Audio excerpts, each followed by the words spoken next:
Player ratings then, Everton 0, Manchester City 2 in the FA Cup quarter-final. Everton knocked out by Pep Guardiola's Manchester City side after, a decent performance by Everton. Let's be honest, look, we can all be, unhappy and upset and disheartened by the results and the fact that we've been knocked out the cup. But in terms of the performance, I don't think we can be very frustrated whatsoever. It was a very disciplined, concentrated performance for 82, 83 minutes of the game. And then until Ilkay Gundogan heads in the effort after it bounces off the bar, after an excellent save by João Virginia, to be fair, it was pretty much game, set and match by them. But we've done really well for the majority of the game to keep Manchester City at bay. Avoid any mistakes defensively and stop them from creating opportunities and creating chances. And we also had a couple of half chances ourselves going forward, but there just wasn't enough quality there at the end of the day. And Manchester City's squad depth and the fact that they can bring the likes of De Bruyne and Mahrez off the bench just really, really hurt us. But anyway, play ratings, let's get straight into them. João Virginia, I've given him a 9 today.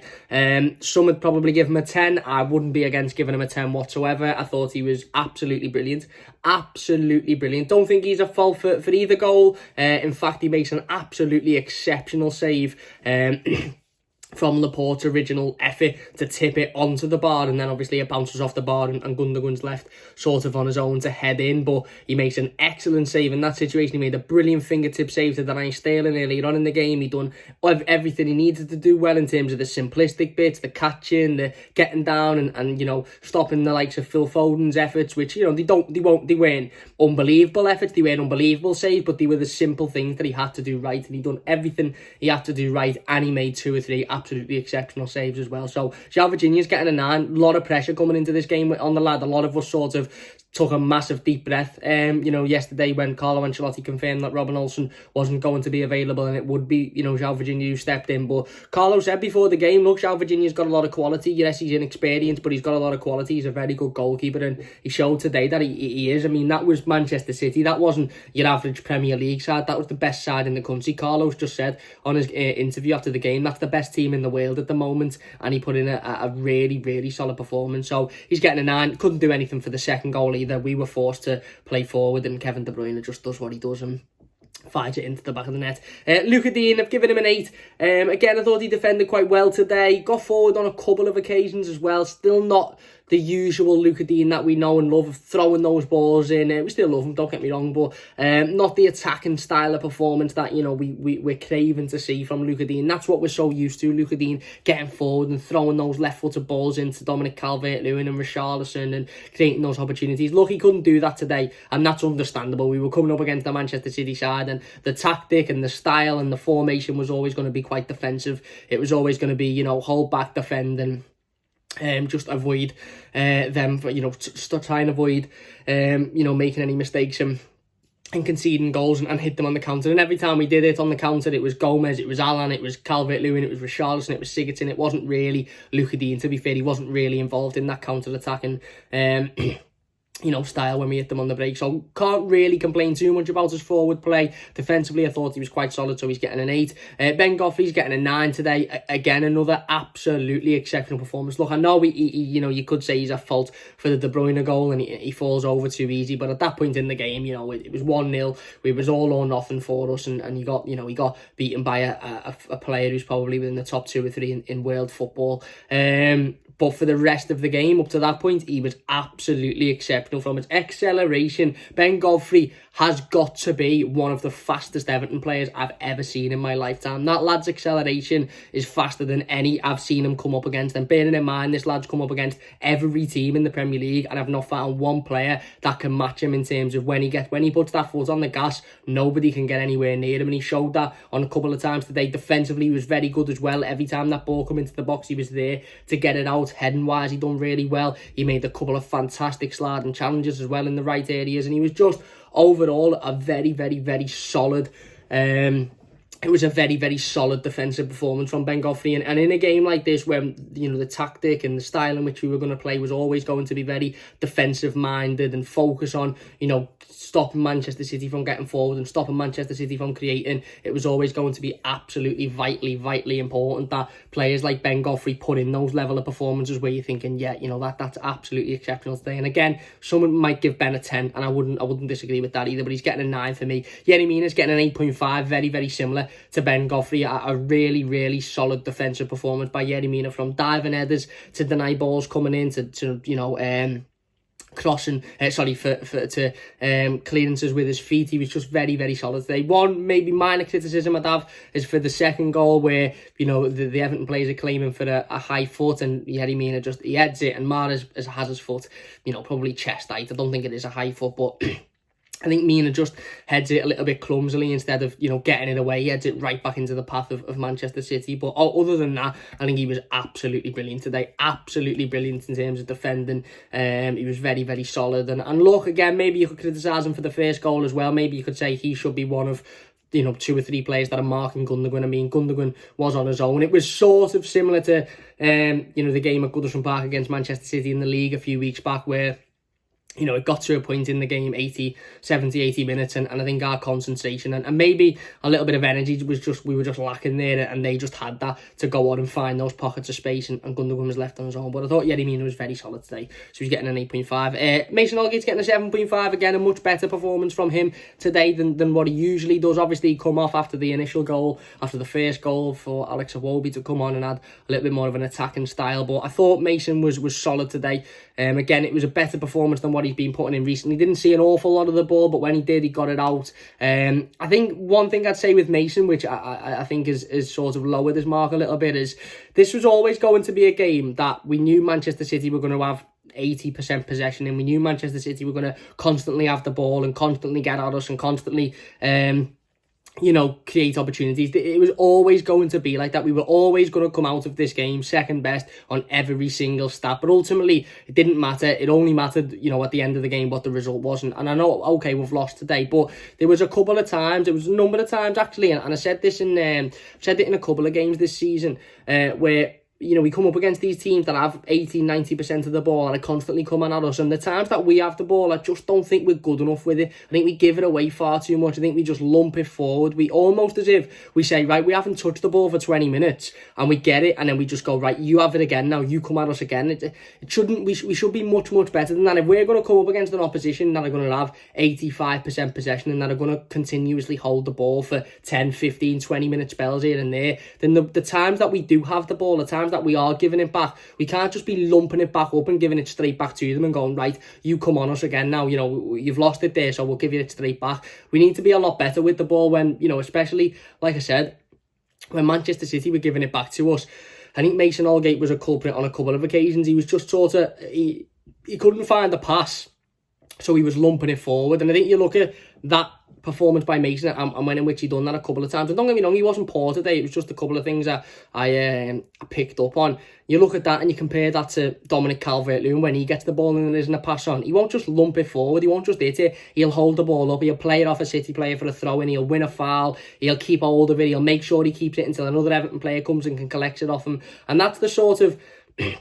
that's the level of experience we need in there. Is for me, there's far too many times when Mason could have just kept hold of the ball for a couple of seconds longer, could have shielded it out maybe for a throw-in, could have hit it off a Manchester City player, could have passed it to another Everton player, but he didn't. He just got it and hit it forward and panicked, and ultimately it come back to them, and they just come forward and give them back possession. So I just think Mason would struggle with that a couple of times. But overall, he had an alright game, so he's getting a 7.5. Seamus Coleman, very similarly, 7.5. I think he was quite solid, to be fair. There was a couple of times when he got done down that left-hand side for Manchester City. But look, again, they're a very, very, very good team. They're a very good outfit with a lot of fantastic players. And ultimately, Seamus... he felt that on a couple of occasions, but overall I think he was quite solid. Didn't really put a foot wrong, didn't do much wrong in the game whatsoever. Passing was okay. Didn't get forward as much as I would have liked him to have got forward, to be fair. Got forward on one occasion and had an opportunity to swing a ball in, and it was an absolutely dreadful cross into the box. But other than that, I think he was okay, so he's getting a 7.5. Andre Gomez is getting a 7.5 as well. I thought in the first half he was exceptional, absolutely exceptional. He was playing in a further forward role, if you like, and he was allowed to pick that ball up, and his pass, his next pass was forward. His next pass was Calvert-Lewin or Richarlison or Gomez or Sigurdsson, sorry. And I think that's where you get the best out of Andre Gomez. When he's picking that ball up and his next pass is Davis or Alan or Mina or Keane defensively, that's where he struggles, because if he loses the ball then we're in absolute shit street. Whereas today, every time he was picking the ball up, his next pass was a forward pass, and he was playing in a little bit more of an attacking role. And you had your Alans behind him, so you had that cover behind him. Like I said, I thought he was great in the first half. I really did. I thought he put in a solid performance, to be honest with you. Second half though, ultimately, he didn't see a lot of the ball. Again, I think we tired an awful lot in the second half. I think Andre Gomez was one of those players that tired, and he wasn't really involved, so he's getting a 7.5. Alan is getting an 8, slightly better than Gomez, I thought. Won the ball back fantastically on a number of occasions, brought us forward again, kept it well as well, won a couple of fouls in dangerous areas, gave a couple of fouls away in the right areas as well, I felt. But again, very similar to Gomez and pretty much every other Everton player. It got to the second half, and I think Alan sort of maybe tired a little bit, and the fatigue and the constant press that Manchester City put on you just sort of caught up with him. But I thought he was okay, so I'll give him an 8 today. But I thought he was more than okay. I thought he put in a decent performance, to be fair. Better than any of his recent performances.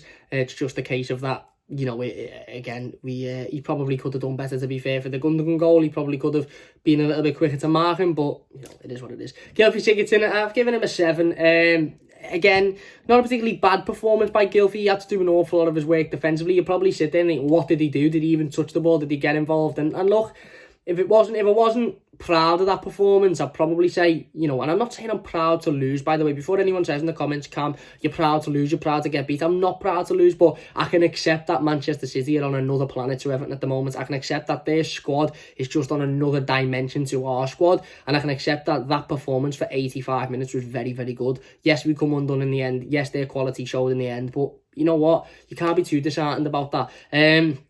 Godfrey Sigurdsson, I thought, done the majority of his work defensively, to be honest. And I thought he was all right. When he had the ball, he didn't really give it away, kept it well. His passing was good, but he wasn't in the right areas for me. This game was crying out for Godfrey Sigurdsson to be that creative. We weren't going to get much of the ball, as evidently shown. We weren't going to get many opportunities to hit on the counter-attack, but Godfrey needed to be that player that was there on the edge of the box when we did break on the counter, to play the ball to Calvert-Lewin, to play the ball into Richarlison, and to, ultimately to give us the best opportunity to score. And he wasn't there. And I don't particularly blame him for not being there. I think he was probably told maybe to focus on his defensive duties a little bit more than his attacking duties. But again, it wasn't as great as the game, so he's getting a 7. And then on to the Cyclists, Dominic Calvert-Lewin. Look, it was a frustrating day for both centre forwards today. It was a really, really frustrating day, and it always was going to be. And I said to myself before the game, I'm not going to say a bad word about either of them, because that is a near impossible task today. Their task was to be the sole attackers in this team, and if we would have scored, it would have come from those two and those two only, pretty much for the rest of the game. Although when we counted on a couple of times, we had Gomez and Alan moving forward. For the majority of the game, everybody was here. And João Virginia's here, the rest of the team are here, and Calvert-Lewin and Richarlison are sort of here on their own. And look, I thought Dom have given him an 8. I thought he worked that. I'd probably give him a 7.5. I thought his work rate was good. I thought he battled. I thought he won the ball back on a couple of times. I thought again, his hold-up play was good. He wasn't just giving it straight back to them. He wasn't just lumping it forward when he didn't have a pass on. He was keeping hold of it. He was winning the throw-ins. He was winning fouls. He wasn't rash with the ball. But ultimately, in terms of being a striker and going forward, I don't think he had a shot, did he? Did he have a shot?